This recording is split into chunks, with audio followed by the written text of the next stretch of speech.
Hello friends, आपके अपने channel DPS with अनुपम में एक बार आपका बहुत बहुत स्वागत है। मैं अनुपम कुमार सिंह फिर एक नई वीडियो के साथ आपके सामने उपस्थित हुआ हूं। दोस्तों, ये वीडियो भारत के संविधान संसद पर केंद्रित है और इसमें हमने संसद से रिलेटेड जो भी क्वेश्चन बन सकते हैं वो सारे क्वेश्चन मैंने इसमें मेंशन किए हैं। तो अगर दोस्तों आप अगर हमारे चैनल पर नए हैं और अभी तक आपने हमारे चैनल को सब्सक्राइब नहीं किया है तो हमारे चैनल को सब्सक्राइब कर लें, और अगर ये वीडियो आपको पसंद आए तो वीडियो को लाइक और शेयर करना ना भूलें। तो शुरू करते हैं आज का सेशन। दोस्तों, भारत का संविधान जो टॉपिक है संसद, जो अनुच्छेद 79 से लिया गया है, और इसमें हम चर्चा करेंगे इंग्लो इंडियन लोग कौन होते हैं और इनके जो इंग्लो इंडियन जो लोग होते हैं इनके लिए संविधान में क्या प्रावधान किए गए हैं। तो आगे चल के देखते हैं हम। तो संसद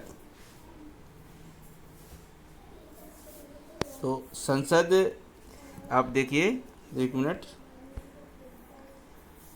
संसद तो मूल संविधान में 22 भाग और 395 अनुच्छेद थे, और उसमें जो 5वां भाग है जो संसद से रिलेटेड है, 5वें भाग में संसद से के बारे में बताया गया है, जो अनुच्छेद 79 से लिया गया है। और जो 80 अनुच्छेद 80 है उसमें राज्यसभा के बारे में बताया गया है, और 81 जिसमें लोकसभा के बारे में बताया गया। तो जो संसद का निर्माण होता है, जो हमारा राज्यसभा, लोकसभा और राष्ट्रपति से मिलकर संसद का निर्माण होता है। तो अब जो राज्यसभा है जो अनुच्छेद 80 से लिया गया है में वर्णन किया गया है, तो इसमें राज्यसभा में कितने मेंबर्स होते हैं, क्या होता है, इसमें देखते हैं सबसे पहले राज्यसभा के बारे में। तो दोस्तों, जो राज्यसभा में अधिकतम सदस्य संख्या जो होती है 250 हो सकती है, मगर वर्तमान में जो सदस्य संख्या है 245 है।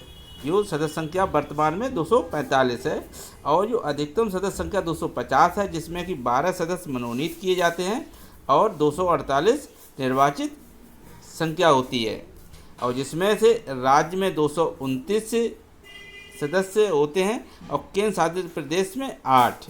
अब वर्तमान में इसकी मूल संरचना क्या है, ये हमारे संविधान में वर्णन किया कि अधिकतम सदस्य राज्यसभा में 250 हो सकते हैं, 12 सदस्यों को मनोनीत किया जाता है और 238 सदस्यों को निर्वाचित किया जाता है। वहीं 229 से जो होते हैं 229 सदस्य निर्वाचित होते हैं राज्य से, और केंद्र शासित से 8। तो आगे अब इसमें देखें मूल से जो हमारा वर्तमान में कितने क्या सदस्य हैं। तो वर्तमान में जो सदस्य हैं संख्या जो 245 है, और मनोनीत सदस्य जो होते हैं 12। तो मनोनीत सदस्य कौन होते हैं, जो कला, साहित्य, विज्ञान और सामाजिक क्षेत्र में विशेष जिनका योगदान होता है, तो इनको राष्ट्रपति मनोनीत कर सकता है राज्यसभा में। और वहीं निर्वाचित संख्या होती है 233 सदस्यों को निर्वाचित किया जाता है। तो जो निर्वाचित संख्या है वो राज्यों से होती है, 225 राज्यों से लिया जाता है, और केंद्र शासित प्रदेश से 8 सदस्य लिए जाते हैं। तो जो केंद्र शासित प्रदेश हैं हमारे, वो कौन कौन से केंद्र शासित प्रदेशों से इनको निर्वाचित किया जाता है। तो दिल्ली से हमारे 3 सदस्य लिए जाते हैं, और वहीं पांडिचेरी से 1 और जम्मू कश्मीर से 4 सदस्य लिए जाते हैं। तो जो वर्तमान में सदस्य संख्या इतनी है, और ये हमारे मूल संविधान में इतनी बताई गई है, ये मूल संविधान में बताया गया, और वर्तमान में इतनी सदस्य संख्या ये लिया गया है राज्यसभा में। तो राज्यसभा का जो 12 सदस्य हैं मनोनीत किए जाते हैं। आगे जब जो राष्ट्रपति का जो निर्वाचन होता है, तो उसमें जो मनोनीत सदस्य होते हैं ये इसमें राष्ट्रपति के निर्वाचन में भाग नहीं लेते हैं। अब देखते हैं लोकसभा। जो लोकसभा की जो सदस्य संख्या है वो अनुच्छेद 81 में वर्णन किया गया है। तो जो लोकसभा की जो संरचना है वो अधिकतम सदस्य कितने हो सकते हैं, 552। ये मूल संविधान बताया गया कि अधिकतम सदस्य संख्या 552 हो सकती है। मनोनीत सदस्य कितने होते हैं, 2 लोग, और निर्वाचित 550। इसमें जो 2 सदस्य होते हैं वो कौन लोग होते हैं, जो इंग्लो इंडियन मनोनीत कर सकता है। कौन कर सकता है, राष्ट्रपति के द्वारा 2 लोगों को, इंग्लो इंडियन समुदाय के लोगों को मनोनीत करता है। अगर राष्ट्रपति को लगता है कि कोई भी संसद सदस्य इंग्लो इंडियन समुदाय का प्रतिनिधित्व नहीं करता है, तो तो वो एंग्लो इंडियन समुदाय के प्रतिनिधित्व के लिए 2 लोगों को मनोनीत कर सकता है। वहीं निर्वाचित संख्या कितनी है? 550 होती है। वहीं राज्यों से जो निर्वाचित किए जाते हैं 530, और केंद्र शासित प्रदेश से 20 लोग निर्वाचित किए जा सकते हैं। मगर वर्तमान में जो संरचना है हमारे होता है तो वो कितनी है देखते हैं। इसमें जो वर्तमान में सदस्य संख्या ली गई है वो वर्तमान में 245 है, और जो मनोनीत के सदस्य कितने हो सकते हैं? 2 एंग्लो इंडियन सदस्य समुदाय के, और कुल निर्वाचित सदस्य संख्या 543 हो सकती है। 543 जो कुल सदस्य संख्या 543 होती है। वहीं आप देखिए आगे, राज्यों से 524 सदस्य संख्या होती है। वहीं केंद्र शासित प्रदेश से 19 लोग निर्वाचित किए जाते हैं। वहीं दिल्ली से 7 सदस्य संख्या होती है, और अन्य केंद्र शासित प्रदेश से 12 सदस्य निर्वाचित किए जाते हैं। तो जो एंग्लो इंडियन सदस्य होते हैं, आखिर ये एंग्लो इंडियन सदस्य कौन होते हैं? हम बात इस पर कर लेते हैं, एंग्लो इंडियन सदस्य आखिर कौन लोग होते हैं। तो ऐसे दोस्तों, ये ऐसे लोग होते हैं जब ब्रिटिश भारत में शासन कर रहे थे, और ब्रिटिश के अंग्रेज़ों ने जब भारत में रेलवे लाइन और जो हमारी डाक जो हमारी पोस्ट ऑफिस के लिए जो हमारी रेलवे लाइन बिछाई गई थी, जो रेलवे लाइन की पटरियाँ बिछाई जा रही थी, तो ये कर्मचारी इनको बिछाने के लिए यूरोपियन देशों से लोगों को लेके आए थे, और उन्हीं ने ये रेलवे लाइन बिछाई थी। तो जो कर्मचारी ऐसे थे जो रेलवे लाइन बिछाई थी, तो ये लोगों क्या भारत में ही बस गए थे, और भारत के ही लोगों से इन्होंने शादियाँ की, और फिर यहीं वो भारत में बस गए। तो ऐसे लोगों को हम एंग्लो इंडियन लोग कहा जाता है। तो जो एंग्लो इंडियन समुदाय के जो लोग होते हैं, कहते भी हैं अपने आप को रेलवे चिल्ड्रंस के नाम से भी ये अपने आप को पुकारते हैं। जो एंग्लो इंडियन के लोग जो होते हैं वो अपने आप को रेलवे चिल्ड्रंस के नाम से भी पुकारते हैं। तो जो सबसे पहले जो एंग्लो इंडियन जो हमारे सदस्य सांसद कौन थे? फ्रैंक एंथोनी थे, जिन्होंने ही इसके लिए जो संविधान सभा में ये मेंबर भी थे, फ्रैंक एंथोनी, और इन्हों की मांग पे ही जो संविधान सभा जी थी, उन्होंने एंग्लो इंडियन समुदाय के 2 लोगों को मनोनीत करने की सिफारिश की थी। तो जो फ्रैंक एंथोनी थे, कहाँ के थे? जबलपुर के थे। ये जबलपुर से थे, और ये 7 बार सांसद भी रहे थे।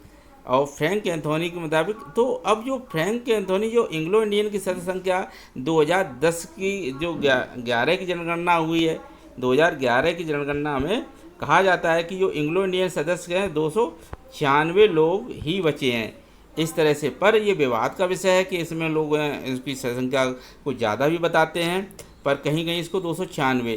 पर अब गवर्नमेंट से हमारी बीजेपी सरकार ने इसको 2019 में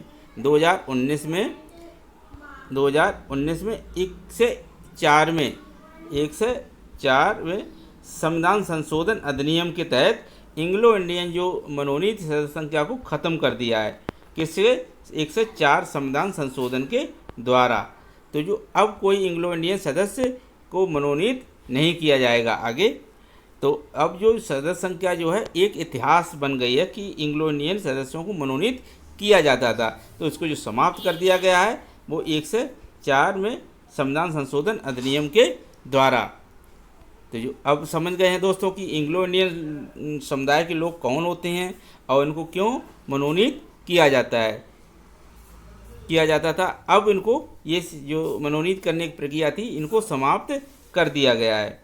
आगे देखते हैं जो फ्रैंक एंथोनी कौन थे, तो उनका एक देखो आपको पिक्चर्स दिखाते हैं। ये फ्रैंक एंथोनी थे जो संविधान सभा के सदस्य भी थे, और इन्हीं के सिफारिश पर ये 2 लोगों को मनोनीत किया गया, और ये 7 बार सांसद रहे।